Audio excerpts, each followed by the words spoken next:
జీవితంలో అనుభవాలు, వాటి నుండి పాఠాలు నేర్చుకునేంత వరకు పదే పదే వస్తూనే ఉంటాయి.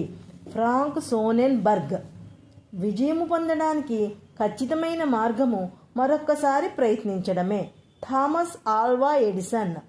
ఉన్నవాటితో తృప్తి పడుతూనే కోరుకుంటున్న వాటి కోసము పనిచెయ్యండి. జిమ్ రోన్. మిమ్మల్ని మీరు బలహీనులుగా భావించడమే అతిపెద్ద బలహీనత. స్వామి వివేకానంద.